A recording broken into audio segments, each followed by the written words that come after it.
Kuantan adalah satu bandar yang indah, destinasi pelancong. Ada ikan bakar, ada kopok lekor, ada chalet, hotel, pantai yang indah. Kami ada industri perikanan, industri pelancongan dan sebagainya. Semua ini akan tercemar dan semua ini akan rosak dengan hadirnya LAM di situ. Dalam masa 2 bulan saja kita mengutip 52,000 tanda tangan yang menolak kehadiran LAM. Tapi kita dah berhenti dah. Kita dah penat. Ya, sebab dah jelas rakyat dah tak nak. Ya, rakyat dah tak nak dah projek ini. Ianya saya ulang 100% milik Liners Corporation. Ya, milik Australia. Liners Malaysia Sdn Bhd milik Liners Corporation 100%. Dan Liners Corporation milik Australia 100%. Bebas cukai 12 tahun.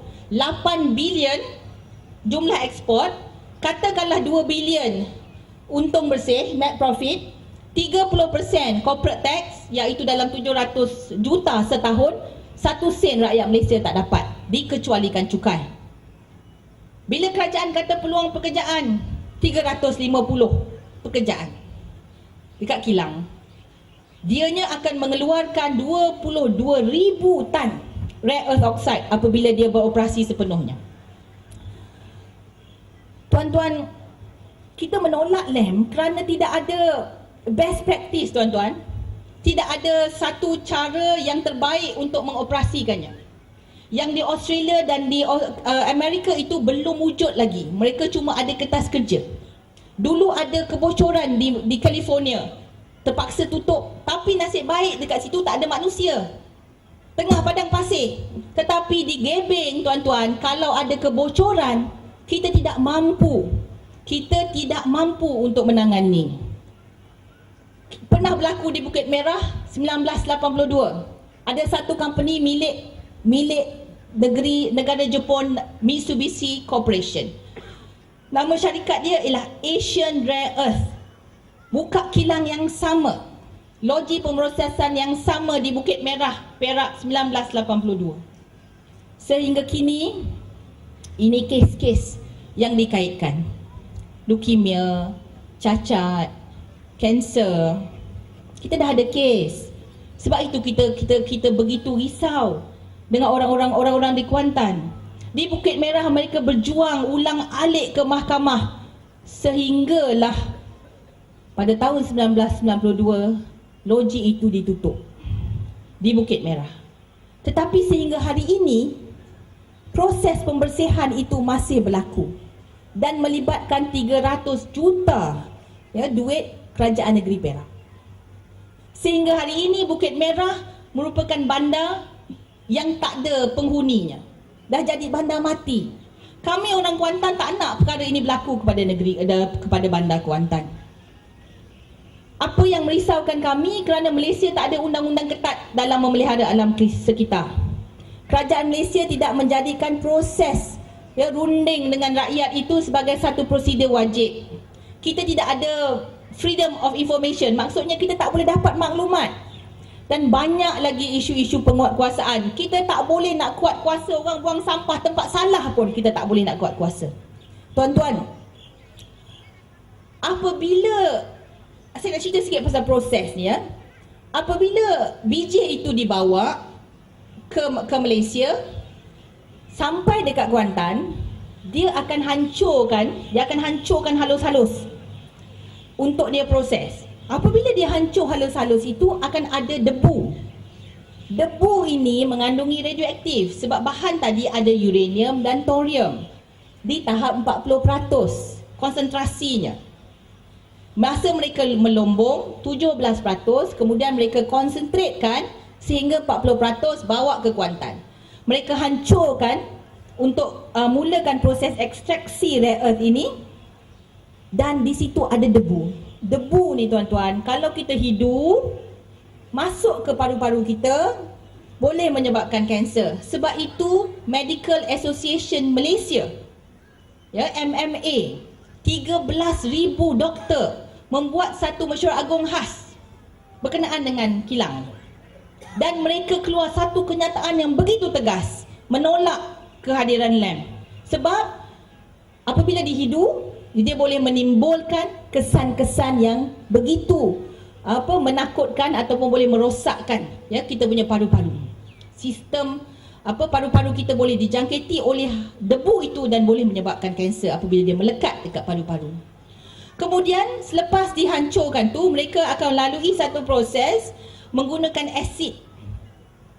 Asid ini pula di suhu yang amat tinggi sehingga dia mengeluarkan rare earth tadi, bahan yang mahal tadi, dan dipisahkan dengan uranium dan thorium yang radioaktif tadi.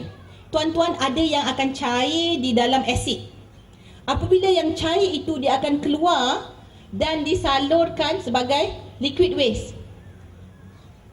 Liquid yang uranium yang dah cair dalam asid tadi dan dibersihkan, dia tetap ada berada dalam cecair dan akan masuk ke sungai, masuk ke laut, dan di situ akan boleh wujud uranium yang cair tadi, yang larut di dalam asid tadi, apabila masuk ke air dan ke laut, boleh mewujudkan apa yang kita panggil red algae.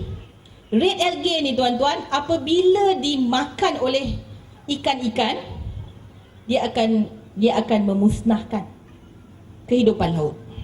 Kuantan ialah satu pengkalan bot yang antara terbesar di Malaysia. 390 bot laut dalam berpengkalan di Kuantan. Bukan saja industri perikanan di Kuantan akan hancur, tuan-tuan. Orang ikan yang orang Tanjung Karang makan ni pun nanti besok boleh dicemari oleh radioaktif. Bukan saja Kuantan, tetapi bukan saja satu Malaysia, tetapi Indonesia, Thailand, Filipina, Vietnam, Philippines, semuanya itu akan tercemar dengan sisa buangan yang masuk ke laut tadi. Tuan-tuan, begitu banyak risiko yang kita akan hadapi. Itu kita belum cakap lagi tentang sisa buangan pepejal yang mengikut panel antarabangsa klasifikasinya sebagai radioaktif, perlu ditanam. Tetapi Lynas senang-senang kata boleh simpan dekat dalam kolam sahaja. Dan kerajaan Malaysia sekarang bukan sahaja sepatutnya kerajaan Malaysia menjadi regulator ataupun mereka-mereka yang menguat kuasa memastikan bahawa sisa buangan radioaktif ini selamat. Tetapi sekarang kerajaan Malaysia sudah jadi jurucakap bagi Lynas. Kerajaan Malaysia melihat saya sebagai sebagai orang yang menentang kepada pembangunan. Saya bukan orang yang menentang pembangunan. Saya hanya mahu memastikan pembangunan yang dibawa ke dalam negara itu merupakan pembangunan yang tidak mempunyai risiko yang begitu besar. Tidak ada keuntungan buat rakyat Malaysia, tidak ada keuntungan buat rakyat Kuantan. MB Pahang kata selamat. 2 adun MCA pergi ke Australia, dapat cuti percuma, balik kata selamat. Sekarang ni adun MCA 2 orang ni tak boleh nak angkat muka dah dekat Kuantan. Sebelum pilihan raya 2008, saya lawan MCA sebenarnya dulu. Saya lawan MCA, saya lawan Timbalan Menteri Datuk Fu Akiau. Saya kalahkan Timbalan Menteri. MCA sebelum pilihan raya, sokongan MCA kepada pembangkang ataupun PKR di sana di tahap 40%. Pada masa pilihan raya, dia mencapai tahap 48-49%. Tapi sekarang sokongan MCA China kepada MCA tinggal 18%. China tidak lagi memberi sokongan kepada MCA, malah memberi sokongan kepada Pakatan Rakyat sebanyak 82%. Tuan-tuan bayangkan, Kuantan ialah ibu negeri Pahang. Sebab itulah mereka susah payah sangat. Tuan takut. Mereka nak pastikan bahawa saya tak boleh bawa projek ini, bukan sebab saya menipu. Kerana mereka takut tembelang mereka pecah, tuan-tuan. Mereka takut mereka dah buat projek ini, terima projek ini, tak tahulah 700 juta mereka tak bayar cukai. Tuan-tuan ingat tak boleh bagi ke kepada siapa-siapa? Tuan-tuan fikirlah sendiri. 700 juta mereka ada, tak perlu bayar cukai. Kalau beri sejuta sana, sejuta sini, sejuta sana pun untuk senyapkan mulut-mulut orang yang buat kerja ataupun mereka-mereka yang berkuasa, cukup. Liners Corporation milik Australia 100% boleh bermaharaja lela dan tinggalkan sisa buangan radioaktif di Kuantan. Saya tak rela, saya tak reda, dan saya tidak akan benarkan mereka buat itu untuk orang Kuantan. Tidak di Kuantan, tidak di Tanjung Karang, tidak di mana-mana pun di Malaysia. Projek ini tidak boleh berada di Malaysia. Dan insya-Allah, sebab itulah Karam Singh Walia gila-gila susah payah sangat mengatakan YB Fauziah penipu pembohong. Sebenarnya mereka sudah cukup takut. Sebab kalau Pakatan Rakyat memerintah, segala rekod-rekod dan segala fail akan dibuka. Dan kenapa projek sebegini yang tak ada negara di dunia selain negara China yang berani buat, di Australia buat pun tengah padang pasir, tu pun tak dapat lesen lagi. Di California pun tengah gurun.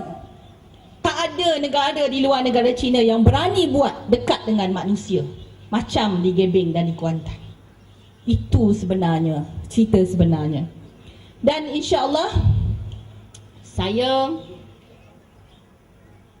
mengatakan di sini bahawa insya-Allah itulah tekad kami Pakatan Rakyat, dan semangat itu juga saya bawa ke Tanjung Karang. Memang seperti saya mulakan tadi, saya kata saya pembangkang di negeri Pahang, saya pembangkang di pusat, saya pembangkang di negeri. Saya juga tak ada bantuan, tapi insya-Allah itu tidak melarang saya, menyekat saya daripada melaksanakan yang terbaik demi rakyat.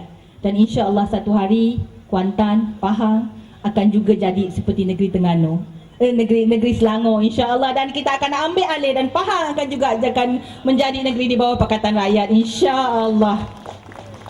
Jadi tuan-tuan, teruskan kerja, teruskan gerak kerja, cemburuilah kemenangan yang ada di negeri Selangor ini. Jangan sia-siakan kemenangan ini, dan teruskan pastikan negeri Selangor kita jaga baik-baik sehinggalah kita sampai ke Putrajaya insya-Allah. Sekian. Assalamualaikum warahmatullahi taala wabarakatuh.